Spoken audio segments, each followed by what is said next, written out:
Okay. Good morning, Cherry Creek kids.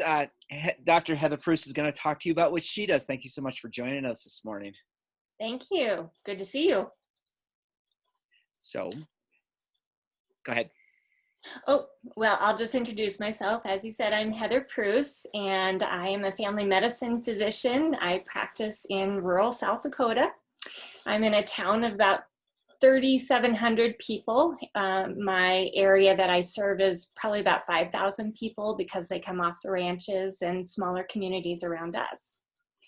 And I have been in practice since 2000, so this is starting my 21st year of being out in working as a family medicine doctor. Initially I worked in Omaha, Nebraska, so I did experience the big city multi-specialty group, and I did that for about 9 years before moving out to Southwest South Dakota.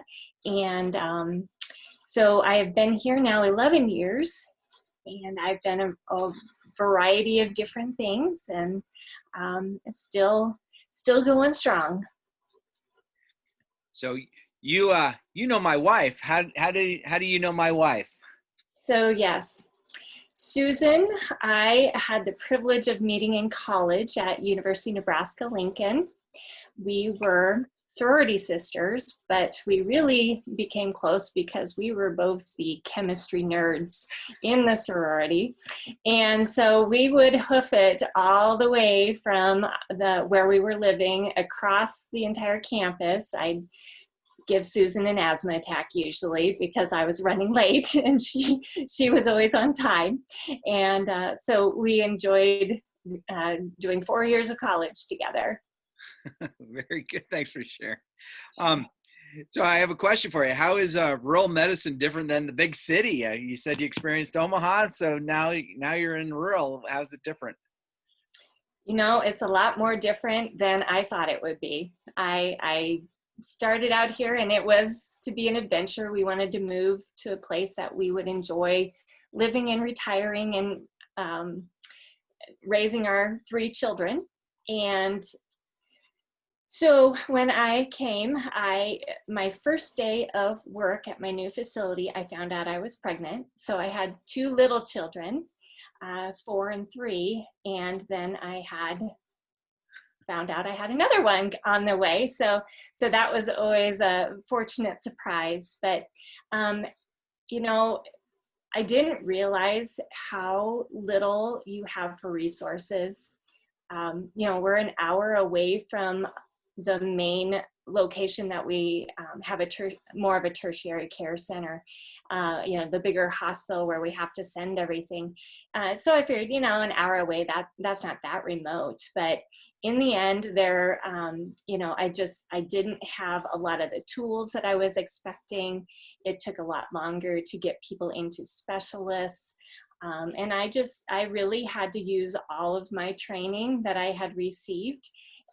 So I was very thankful to have good training. Wow. Let's see. Obviously, we have this huge pandemic taking place. Do you see this hitting the rural towns? Is COVID in your neighborhood?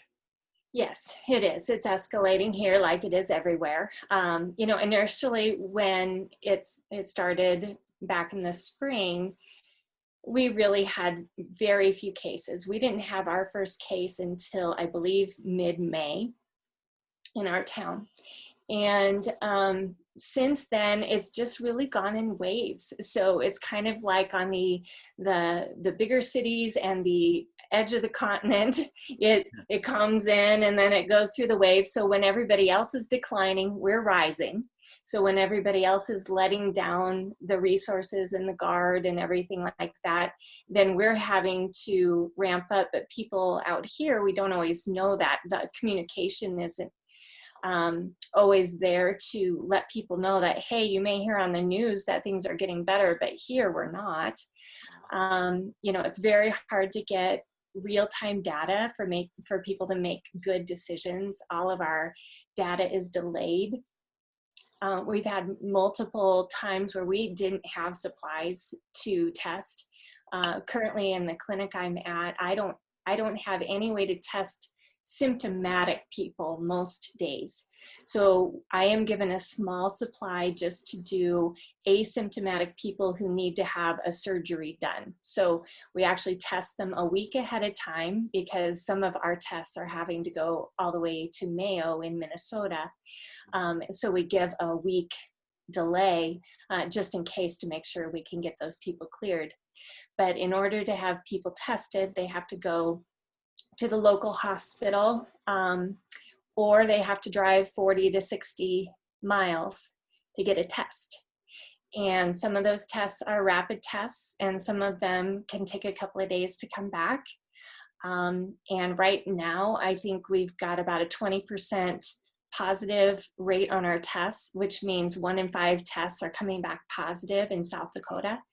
And that means that we're not testing a big enough pool, honestly, is how it works. So not only is it escalating, but it's also, we're not testing enough asymptomatic people to really get a handle on this, in my opinion. Wow. Do you see this? Is this? I mean, obviously, COVID has had wreaking havoc everywhere. Is it Mhm. going to wreak more havoc in the rural areas just because you don't have the supplies, or is it could it be less because you could socially distance? You know, it can go both ways. And right now, I feel on pins and needles, kind of waiting to see how it pans out, because you know, most people are not changing their behavior. Some are, but a majority of people are not wearing masks, and there is no mask mandate, and I don't expect one in South Dakota. And so we have to rely on people believing that it makes a difference. And a lot of people don't believe that, even though I tout it every day. But we can socially distance. So, you know, at the beginning of the pandemic, I would talk to folks and say how blessed we are to be in this area, because we can spread out. Hmm. We don't have to climb 18 flights of steps to go out on a roof to get some fresh air like they did in New York. We have green spaces. Most everybody has a place to go. But the hard part is, you know, everyone is so exhausted doing the right thing, Sure. and everyone wants to be around family. Uh-huh. And so upcoming with the holidays, you know, I have a lot of concern, Uh-huh. but I also know that the mental health is really, you know, impacted. I'm seeing so many more depressed and anxious people. And so you know, you see rebellion and you see anxiety and depression. And so it's really hard to find that balance for people, as well as for those of us who are trying to care for those folks. But yeah, it's definitely impacting us. You know, I don't have N95 masks in my clinic. I have They're with putting them in. I have probably 50 of them. You want me to send you some? They give them to me I as. could buy them. Oh, it's like But yeah, it's you know, and honestly, you have to be fit tested for, you need to make sure they fit for them to truly work well. And so just slapping, I see all these people on with KN95 masks, and their noses hanging out, and I'm like, you know, you just spent a lot of money on a mask that's not helping you. So you know, either you need to wear it right. right. Oh, If you I've want seen it. the mat. Oh, yeah. The Yeah, fortunate yeah. thing is, my students that I've had at the high school, for the most part, they are wearing their masks. You're Hmm. not seeing their nose and mouth. So I'd say Good, for the most part, they're doing well. And good, good. um, but were your kids, are they in school right now, or are they all on remote? They are in school, and I have a 15, 13, and 10-year-old. So I have one in each school, Oh, high school, middle school, and elementary. huh. And, you know, my elementary and my middle schooler do really well with wearing their mask. My high schooler, I have to hound her. But, you know, we are still at phase 2, because it's all based on spread within the school here rather than spread within the community. Uh-huh. Wow. And so we did go remote for, I think, about a week and a half, and had the deep cleaning, and then the grade school went back full, the phase 2, and they were each at a different tier. So high school stayed home a little bit longer. So, it's just a roller coaster for everybody.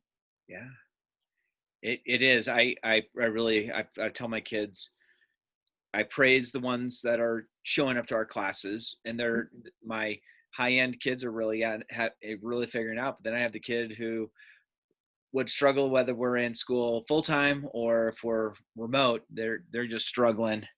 Yeah. And I had a couple kids that had showed up into my Zoom meeting as a class I hadn't seen for 6 weeks. I'm like, what'd I miss? Nothing. Can't really recap in a minute. I'm going to use that. I like that. So I know you live up in South Dakota. Can you talk about some of your funny Sturgis incidents? Those guys riding motorcycles cross country to come hang out in your state is it a week long? I don't even know how long the event is. It ends up being about 2 weeks that we expect people, because some come beforehand and like to ride up through the hills and then have the big events that one weekend. And then others come, right for the big event and hang around longer. This year we had people staying longer. Some of them were remote working or not working. And so there was almost a month, I would say, of people coming in and out. So, I had worked the emergency department for about 4 years when I moved up here, and well, actually longer than that. I worked it up until about 4 years ago. And so certain areas are impacted more by Sturgis than others in the hills. But, one of the things that I got the most were these gentlemen in their 50s, 60s, and they were on their Harley riding cross country for thousands of miles, some of them, and they didn't realize that that can kind of swell your prostate. And so they get all the way here and they can't pee. And so they end up in our clinic or whatever, because they're miserable guys and they're already hurting in their back. Well, now they hurt even more because they can't pee. And so we'd end up having to put a catheter in them and strap a leg bag on and teach them how to take care of their catheter and send them on their way and tell them to be real careful and come back in, the next couple days or a week or whatever we decide was going to make sense to their tour. And then we could take it out. But by gosh, you don't want to, slip off your motorcycle and do what I refer to as an auto terp, which is where you yank that catheter out with a balloon inflated. It's not a pretty sight. So that's probably one of my more memorable things that I can talk about. I imagine you would have seen bar fight people that are coming in that are probably mad at each other, beating the heck out of each other. So there's probably lots of broken noses and missing teeth. Yeah, and that's not just Sturgis. So, no, one of the biggest reconstructions I had to do was during a different event, and the guy was terribly intoxicated and got in a fight and just completely split his upper and lower lip, completely filleted out, just lips hanging out. And I had to sew every layer, did all this. And because he was inebriated, of course, he kept trying to do inappropriate things while I was trying to sew him up. And part of the fun of being a female in this field. And then he went into the bathroom and he split all the stitches open. Oh, shoot. So, yeah, it's just like, I just worked for hours on this, but part of the deal. So we take care of everybody that comes in and do our best.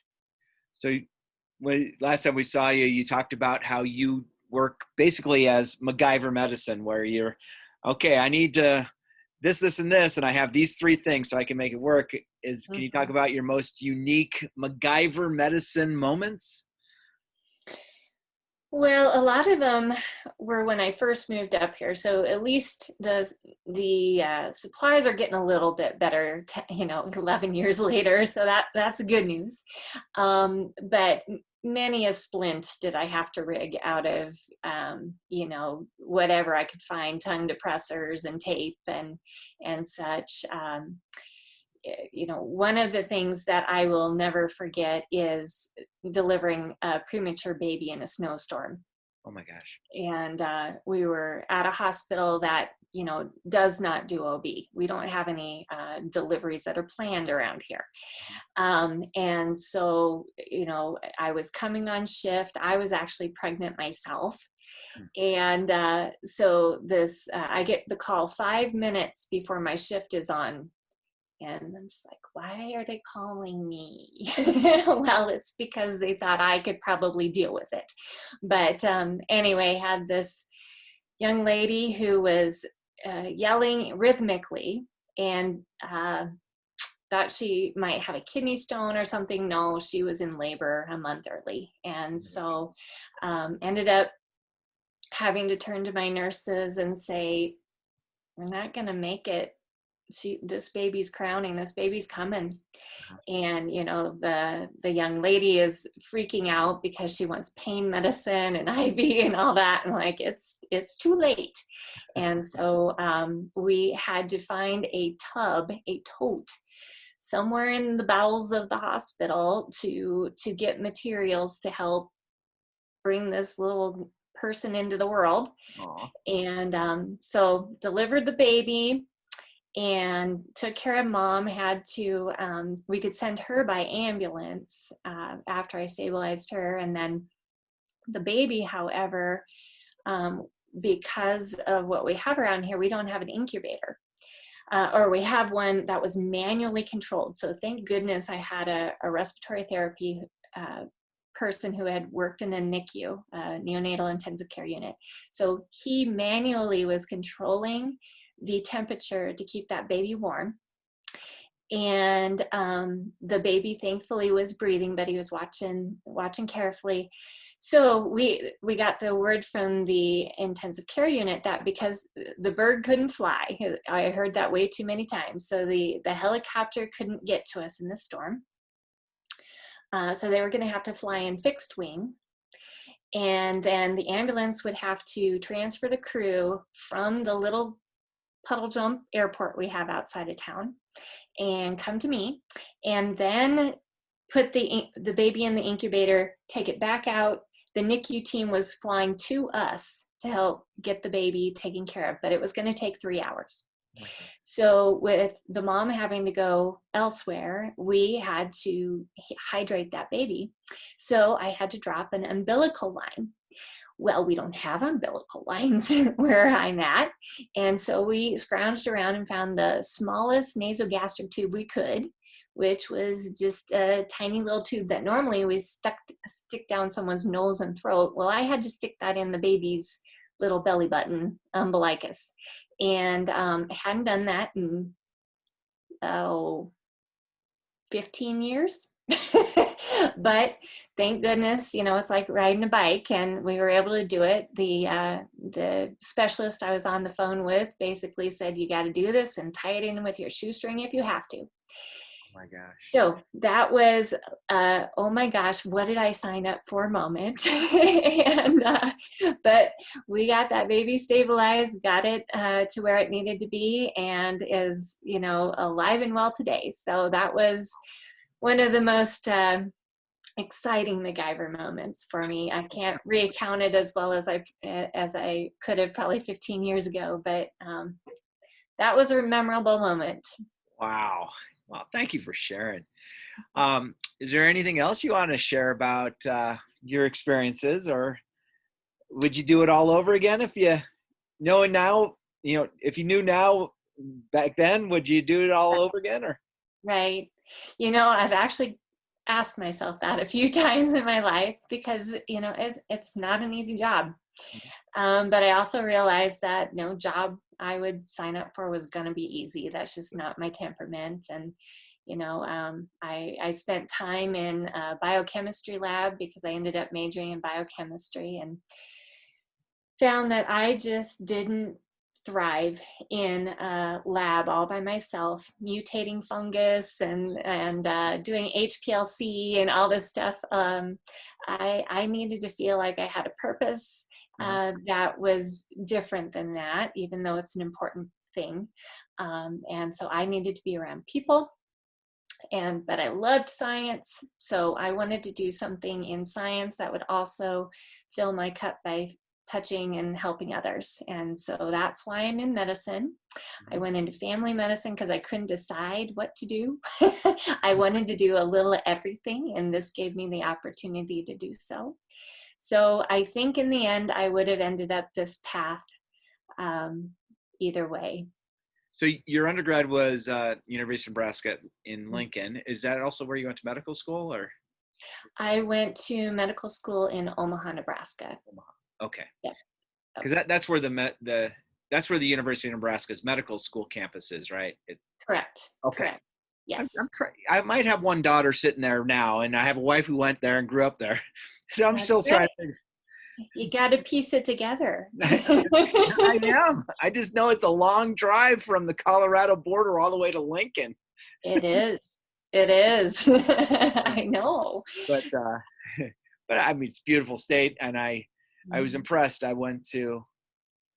We stopped in North Platte, and I got a steak dinner, and it was probably the best steak I've ever had in my life, and it was $13. Yeah. And I'm like, this would be a $50 meal here in Denver. Absolutely. I know. Yeah. When we go traveling, and we love to travel, we do not buy steak because every year we go and buy a cow from Nebraska, haul it all the way up to South Dakota so that we can have good steak and hamburger. Yeah. And no, it's not all heart healthy, but we just deal. Well, Dr. Preuss, is there anything else you would like to tell my students? There is only about 104 of them that would watch this video, so it's kind of a small class. Oh, well, considering around here, class is about 50 students per 11th grade, 12th grade and such. That's still a pretty good size. Just follow your dreams, do what you want to do. Keep your mind open.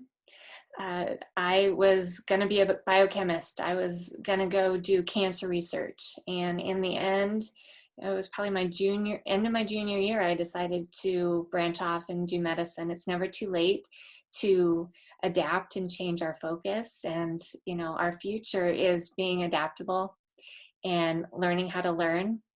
There's too much data to know and just keep it all stuffed in our brain at once. We need to know what our resources are. I can't tell you the difference that it's made just in the last 10 years, how fast everything is changing.